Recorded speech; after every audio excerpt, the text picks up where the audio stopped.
Hey guys, Mike on a bike. So, shocks. The factory shocks suck. Yeah, you can adjust them. I've done it. I put about 5,000 miles on these factory shocks. Adjusted the preloads, did everything by the book, and then just messed around with them. If I thought it was a little too stiff, I would take some of the preload out. I just never did get them to where I liked them.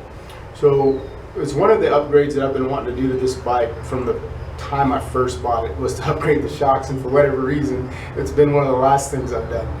But I finally got them. Progressive 444's. They're hard to get. They were back ordered from West End Motorsports for about 3 months, and I finally canceled the order and just got them a set of Progressive 444's from Amazon. Shout out to Jamie from the Indian Scout Bobbers group in Facebook, because she's the one that told me about the Progressive 444's being on Amazon. I really didn't want to order them off Amazon because sometimes you don't get what you think you're going to get.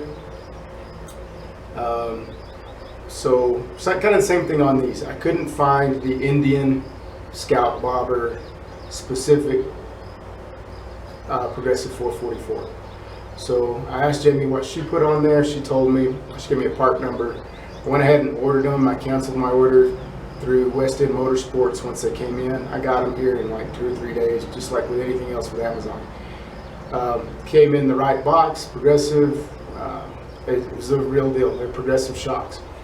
The only problem is that they were designed for Harley, I believe. That's what the paperwork inside, when it was talking about ride height, that listed several different Harley motorcycles. So anyway, you can get them off Amazon, and you can get them here quick, but you can't get the Indian ones that I know of, at least not at the time that I'm recording this. They're just not out there. So for those of you that, I know there's already some of you that are going to have a hard time with me putting on a set of shocks that are not designed for this bike. This video is probably not for you, because I do a lot of things that you're not supposed to do. This is a 180 rear tire. Took off the subframe. Strangely enough, the tire hasn't flown off the rim. Strangely enough, my bike hadn't split in half without having a subframe on it. So I do things a little outside the box. So if that's not for you, fine, whatever. You can gripe about it in the comments if you want. It won't change anything. All right, so a couple of things. I put these Progressive 444's on, and I didn't video any of that because I just wanted to get them on. I didn't want to mess with all the camera and all that mess. So anyway, I've been seeing a lot of people talk about the install on these from the Amazon Harley Davidson Progressive 444's, and I did run into some things that I feel like people should be aware of. So because of that, I'm going to take at least one of these shocks back off and talk you through the things that I found that you're going to have to do that are different. Okay, so let's talk about spacers and bolts next. So when you get your Progressive shocks in, they're going to come with a bag full of spacers and bushings. I ended up only using one of the spacers. I painted all of them black because I wasn't sure which ones I was going to end up using. And then the bushings. So the bushings on the Indian kit, I believe, are a 2-piece bushing. So there would be one bushing that goes in this side, one that goes in this side. Same thing on the bottom. So there's 8 bushings in the Indian kit. There's only 4 on the Harley kit. So you're going to use all 4 of them. First thing I would say is, I don't know whether it matters or not, but if it does to you, if you want this Progressive logo on the outside, you need to put your bushings on the opposite side, because these bushings are going to actually rest up against the bike, and then your bolt's going to go on the other side. So some people have had a hard time getting these bushings pushed in. I didn't find them to be that hard. I think there was only one that I had any trouble with, and what I ended up doing was just setting it on top of a socket. So where this started to come in, I just put a socket on the ground and then really mashed down, and it was able to push it right in. But most of them you can just squeeze in with by hand. That bushing goes all the way through. This is going to set up against the swing arm, and this goes all the way through for the bolt head. So your bolt head is actually not ever really going to sit on this rubber grommet that goes on the outside of the bushing. So there's no need for two pieces, it's just a one-piece bushing. Okay, next thing we need to talk about are bolts.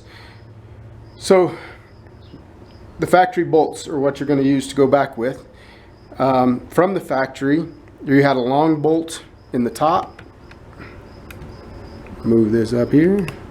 You had a long bolt in the top, and you had a short bolt in the bottom.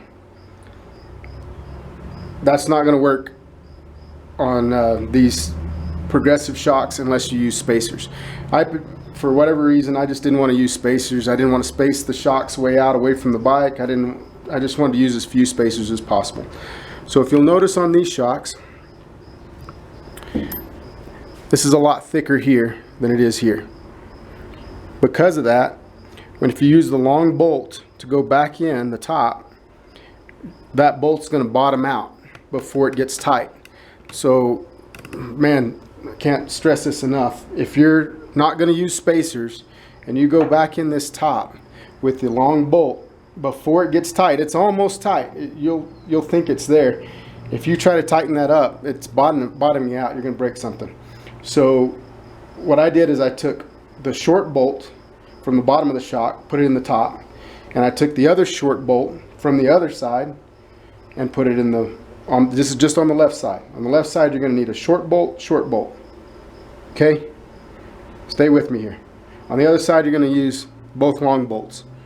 I know that's mixed matched, but that's the way it's going to have to work. If you put the long bolt in here and the short bolt in here, this one's going to tighten up, but this one's going to rub right here on this wheel as it's spinning around. So short bolt on the left side of the bike.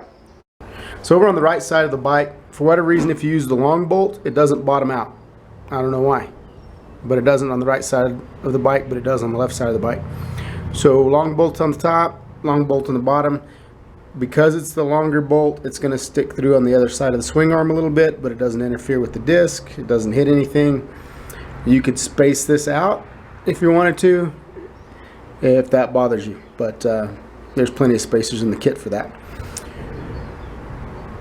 When you're putting it back together, I use a little bit of red Loctite and then torque to spec, whatever the spec is for your bike. On this particular one, I believe it was 55 foot-pounds. I did find something that said 65 foot-pounds.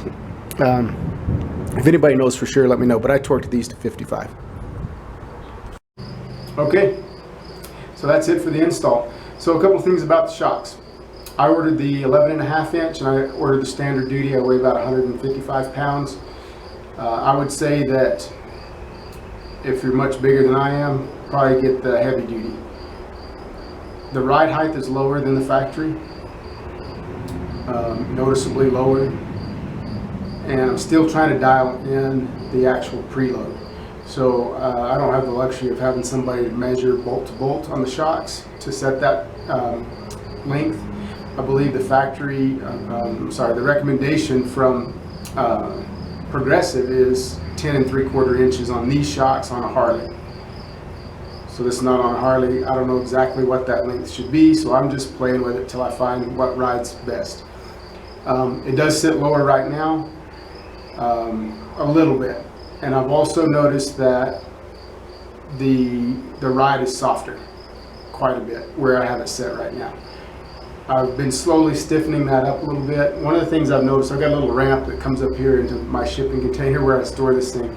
And as I come up the ramp, sometimes I scrape the case, and I used to never scrape the case with the factory shocks. So I'm still dialing that in. I still have plenty of adjustment left on these shocks, so I don't think that's going to be a problem.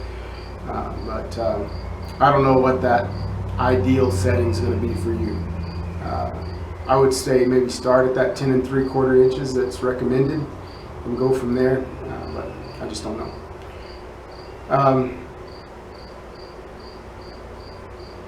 That's all I can think about on on these shocks. Oh, the ride's great. There's a road that I like to go on that's a good straightaway. A lot of fun to ride, but it just used to jar me to death. It was such a rough road. It's asphalt, but it's just a rough road. And I've since ridden that road probably 5 times with the progressives, and man, they're great. It's day and night. It's day and night. This should have been the first modification that I made to my bike, and it's probably one of the last. So anyway, I'm really happy with it. Okay, that's a wrap. Happy 4th of July to all you crazy Brits out there. If you have any questions, feel free to put them in the comment section. I'll get back to them and answer them as quickly as I can. Unless it's, oh, don't put on those shocks on that bike because they don't belong on there and you're going to wreck and die. You can keep that stuff to yourself. Stay safe.